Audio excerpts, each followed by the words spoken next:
Good morning, ladies and gentlemen. Good morning to all U.S. Constitution Protects All Lives Matter members out there. Just had a nice hot pastrami with Munster and coleslaw on toasted rye at Fort Place Deli. After I had motions hearing before Honorable Judge D. Domenico at the Richmond County Supreme Court in a civil RICO matter that pertains to Black Lives Matter movement members and their allies, which came out pretty good. And U.S. Constitution will prevail.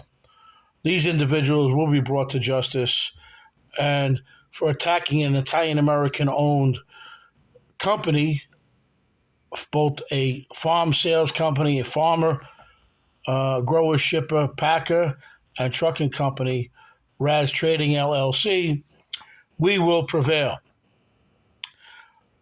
Thank God for the individuals being on videotape not once but twice. And thank God for transcripts of their attorney who tried to say the RICO Act is exclusively a federal law, which, as we know, is not true. The individual government, both state and federal, does not like when you reverse the individual law under the RICO Act against some of their own, which some were and are federal informants. Now those federal informants must be brought back before a trial court and tried for their crimes, their original crimes, plus the crimes committed against a United States Navy veteran-owned company, which the owner is disabled, and Ben Poy admits he knows my condition. Love it, because the conviction that was obtained by Darcia Clark's Bronx DA's office using false and misleading information to alter a individual court verdict and denying trial by jury demand is on record, and such was denied a Seventh Amendment U.S. constitutional right and 14th Amendment vested U.S. constitutional right. These individuals committed not only RICO Act violations, but New York City and New York State human rights law violations, the Sherman Act violation, and the PACA rule violation, and New York City Uniform Commercial Code violations. We, the people, for the people, by the people, will prevail. This case has been ongoing for 2 years, but we will prevail. Evidence, trial transcript, hearing transcripts will show in 2 trials in the Bronx that the Bronx DA's office favored false and misleading statements and information to alter a court verdict, which ultimately led up to this individual civil RICO complaint, and the videos, some withheld from those 2 trials before, one before Judge Wang and one before Judge Collins, who now is a Bronx Supreme Court judge, who will be called as a witness in the Civil RICO Act violation.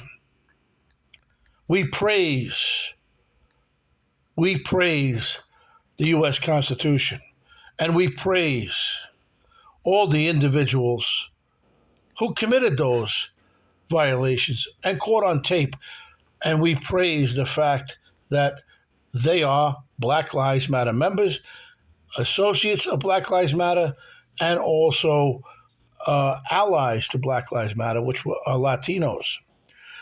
Such are on videotape in the Hunts Point Terminal Market, causing a wildcat strike and denying Kevin Rizzoli to enter the Hunts Point Terminal Market in the course of business, which is clearly shown on 2 videotapes. Not one, but 2. and the executive assistant, Ben Poy, admitting he knows Kevin Rizzoli is an individual disabled veteran. Quote unquote, I know your condition. And he's seen that I was walking with a cane due to such acts prior to violating the Uniform Commercial Code and PACA law 7 U.S.C. 499A at sequence, which you cannot interfere with a U.S. Department of Agriculture licensed person in the course of his duties. Since Leroy Industries and another chose to impede the individual, or shall we say, quote, that there was only half boxes of merchandise, which led up to Kevin Rizzoli going to the Hunts Point Terminal Market to review such and was denied to review such. Such proves a violation of 7 U.S.C. 499A at sequence, which Judge DiDomenico must rule in his favor because New York State Uniform Commercial Code was violated, right to work laws were violated, and New York State Human Rights Act was violated since Kevin Rizzoli is a convicted felon and a former U.S. Navy veteran who is disabled and suffers from PTSD and a disability of walking because of surgical procedures that need to be done to his spine and his hip. Thank you very much, ladies and gentlemen. Remember one thing. The U.S. Constitution works, the U.S. Constitution supports you, and the U.S. Constitution prevails. This is why in November of 2024, we will show that the individual Black Lives Matter, under the direction of Barack Hussein Obama, caused treasonous acts to be committed back in the past election, and they will try again, I'm sure, which again must be adjudicated under UN treaty laws, Articles 2 through 9, and 18 U.S.C. 2441 of the Federal Code. Such violations can be seen prior in U.S. versus Rizzoli, 12 CR 550, which Judge Denise Coate covered up several videos of an assassination attempt on Kevin Rizzoli's life on Mulberry and Worth Street, which there are hundreds of cameras in that area. Damian Williams illegally indicted him and illegally obtained a conviction with false and misleading information, which is a violation of ABA Code of Ethics, found in U.S. versus Valentine.